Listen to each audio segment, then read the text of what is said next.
What's going on, guys? This is Vince with vshred.com, and in today's video I'm going to show you guys a step-by-step guide on how to meal prep.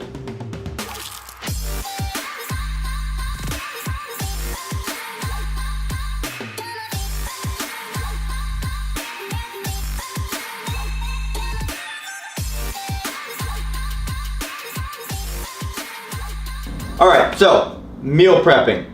If you are trying to get in shape, if you're trying to burn off fat, if you're trying to build muscle, you have to understand that you need to stop eating out and you need to start some kind of meal prep. It doesn't necessarily mean that you have to start eating 5, 6 of your own cooked meals every day and have them prepped and ready, but it does mean that you should probably start implementing at least 2 or 3 prepped meals throughout the day and just making healthier decisions all around. So what I want to do today is show you guys the basics, the step-by-steps, or the steps that I take when I am going to meal prep. And it doesn't matter if you have never meal prepped before, that's kind of the point of this video, and it doesn't matter if you have done it a million times. I just want to show you an easy way to go about it and an efficient way, and also a way to save money. A lot of people think that when you are meal prepping and you're starting a diet, you're going to be spending more money on food, and it is quite the opposite. You spend way more money if you go out to eat 1 or even multiple times a day versus just going to the grocery store, knowing what you're buying. And then even if you want to buy in bulk, you can buy your chicken in bulk, you can buy your vegetables in bulk. I'm going to get to the foods here in a second, but you can actually save a lot of money by just knowing what you're getting from the grocery store and only eating that throughout the week. So I'm going to go ahead and get into these steps. Have your foods ready. Now, you got to go grocery shopping, obviously, and I said I wanted to give you just basically the basic types of foods that you have to have no matter what you're trying to do, whether it's lose weight, put on muscle, no matter what. These are some of the basic foods that I believe everybody would be able to eat. Obviously, it's going to be in different portions, different amounts, and also if you have different preferences of foods, you can change it like to your preferences. But this is a good base, a good control group to go off of. I have my chicken right here, organic. I make sure that it says this little no added water in it. That just means that basically they're not making the chickens bigger by injecting them with stuff. I got the avocados, some healthy fats. I got my eggs back here. I'm not gonna actually cook my eggs in today's video. I actually enjoy cooking my breakfast every single morning. I got my white rice. This is going to be more of a simple carb. This is going to be for more mornings and post workouts. This is going to be my sweet potatoes. This is going to be my basically carb that I eat the most throughout the day. It's going to be lower on the glycemic index. It's going to be more of a complex carb, slow digesting. It's going to give you that sustained energy throughout the day. I got my coconut oil. This is what I cook my chickens with. This is another healthy fat, great for you. Olive oil, I like to coat my sweet potatoes in it before I put them in the oven. Also another healthy fat. I got my seasonings. The main thing to do here is make sure that they are salt-free. Seasonings are very popular for having a lot of sodium, a lot of salt in them. So make sure that they say salt-free or have just very minimal sodium. I like to put these on my chicken before I cook them. And then last but not least, vegetables. Now, don't give me crap, but I don't like cooking vegetables. It's just, I'm totally a-okay with these microwave, that in-bag vegetables that you just throw in the microwave for like 5 minutes, and then it gives you 4 servings of vegetables. So you can do these, you can do the microwavable ones, or if you want to just go and get a bunch of different vegetables from your produce section at your local grocery store, that's fine too. I'm just showing you kind of the basics of what I do. So that's going to be step 1, is get your foods. Step 2 is going to be get your appliances ready. Now, when it comes to the appliances that you're picking, obviously the bigger the better. I got my pot here for the chicken. This is a very large pot, non-stick, just something that you can fit. The more chicken you can fit on, the more protein that you can fit on it. Obviously, the shorter amount of time it's going to take you to prep that chicken. Then I got my other pot here, so I guess this is a pan. And I got my other pot here for my rice. Obviously, the bigger, the more rice you can cook. And then I have 2 sheets, but these are just going to be for my potatoes. Also, then what you want to do with step 2 of getting your appliance ready is you also want to preheat your oven. You don't want to get everything ready and just be ready to cook, and then now you gotta wait 15-20 minutes to preheat your oven. So right now, as you get your appliances out, preheat your oven. If you're gonna be cooking potatoes, you want to set it to 425 degrees and just press start and let that start heating up while you get everything else ready. So that's going to be step number 2. All right, so step 3 is going to be prepping the potatoes. Now, when you are meal prepping, it's the best to stay as time efficient as possible. That way it doesn't suck so much doing it. So you want to start with whatever is going to take the longest to prepare, and that in this case is going to be my potatoes. These are going to take anywhere from 45 minutes to an hour. So I just got my pan right here. I'm going to take out my aluminum foil. I like you don't have to use aluminum foil.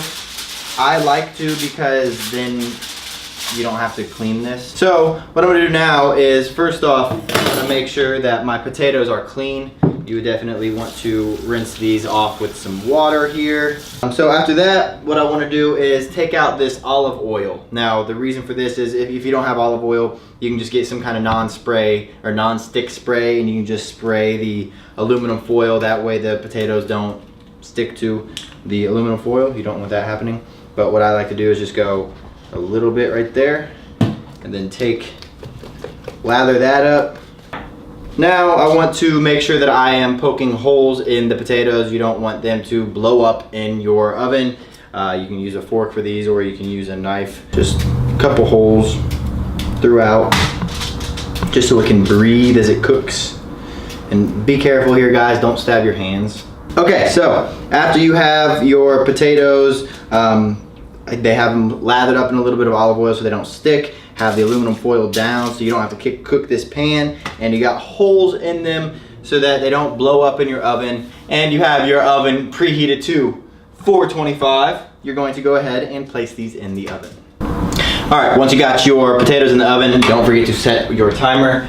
If you have some other timer that you want to use, you can do that. I just like using my microwave because it's easy. But if you want to be on the safe side here, these are probably going to end up being in your oven for probably 50 to 60 minutes. So I like to stay on the lower side of that and even go a little bit under it, 45 minutes. That way you are not even going to have a chance of you overcooking them and drying them out.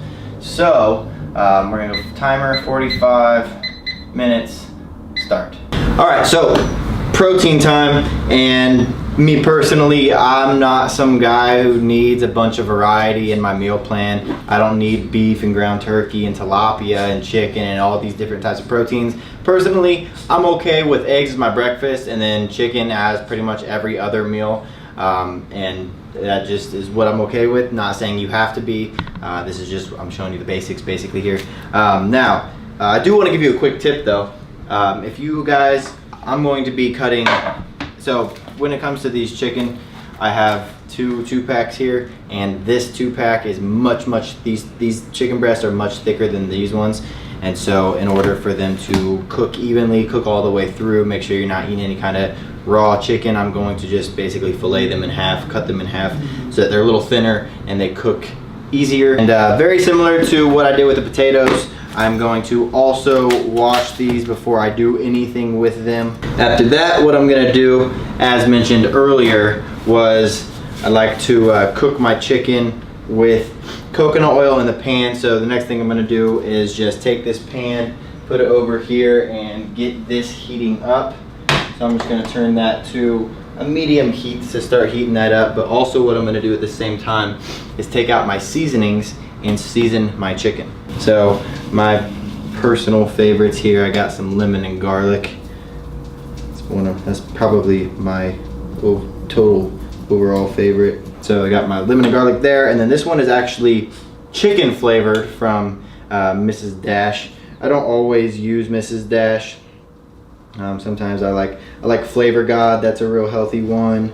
I typically stick to Flavor God or Mrs. Dash, because those are the two that I found that taste the best and just have the lowest amount of sodium in them.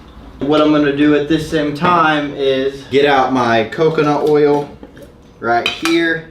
And what you wanna do with this is make sure that you are aware of how much coconut oil you are using. 1 tablespoon is typically going to be 14 grams of fat. Yep, got that dead on. So what you want to do is basically just measure out what 1 tablespoon of coconut oil is going to look like.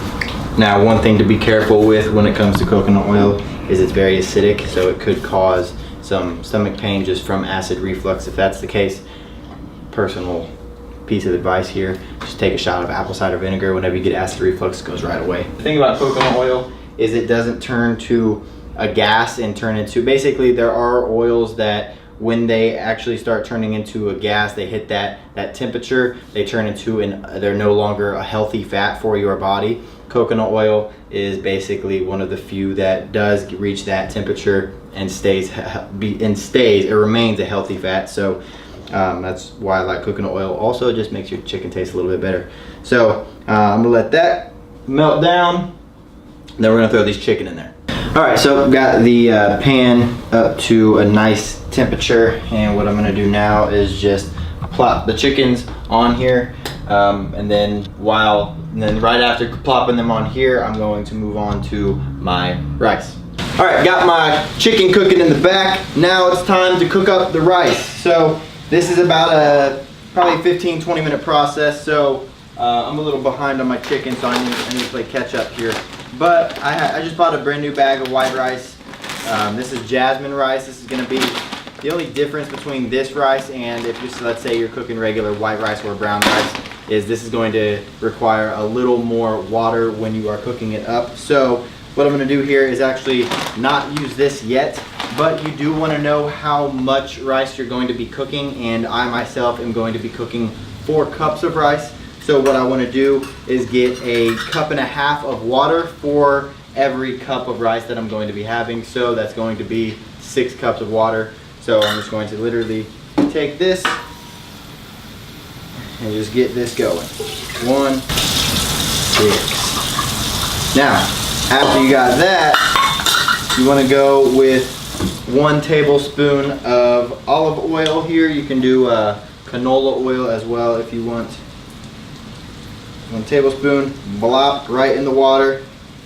And then after that, this part's optional, but you can go a pinch of salt here.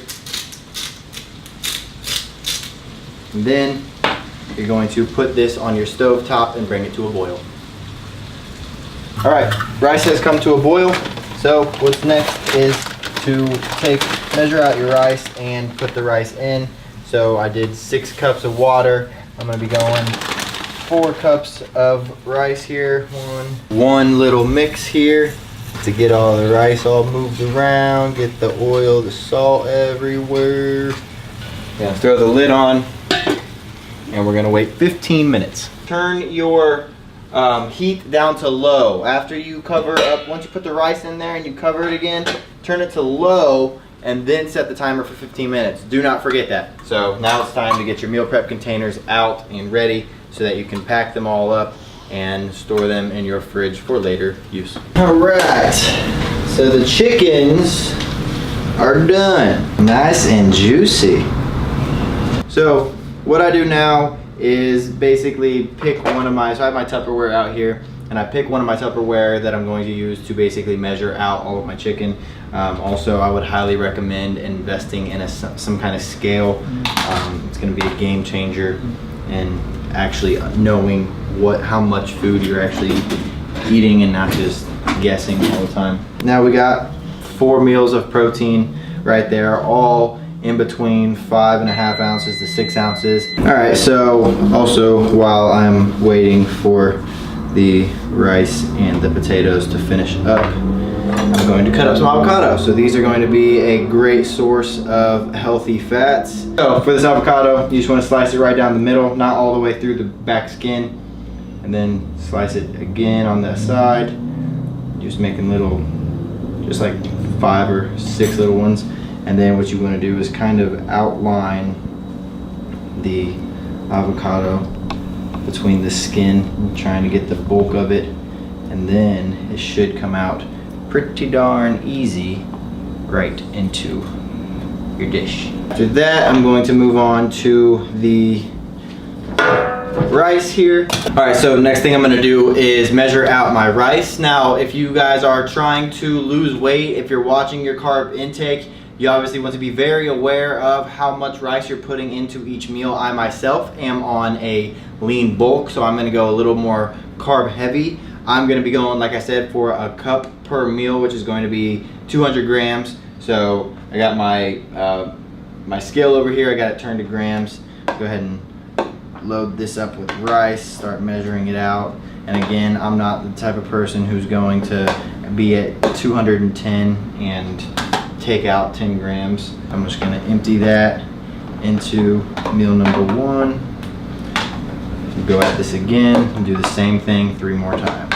All right, so now I got my potatoes here, and you might be wondering what I'm gonna be using these for, since I just filled up my meals and used all my chicken with rice. And this is just simply going to be giving me options for my carbs over the next couple of days. So a lot of times what I end up doing is going and buying like pre-cooked chicken breast from like my Whole Foods store or something like that, and that makes it real easy to have these potatoes just ready for me when I need them to match with those chicken breasts. When I do that, I'm just going to be packing these into separate Tupperware dishes anyways.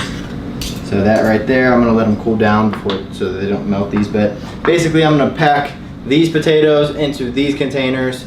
I'm going to have these containers full of sweet potatoes. These containers all have about 6 ounces of chicken, a cup of rice, and half an avocado.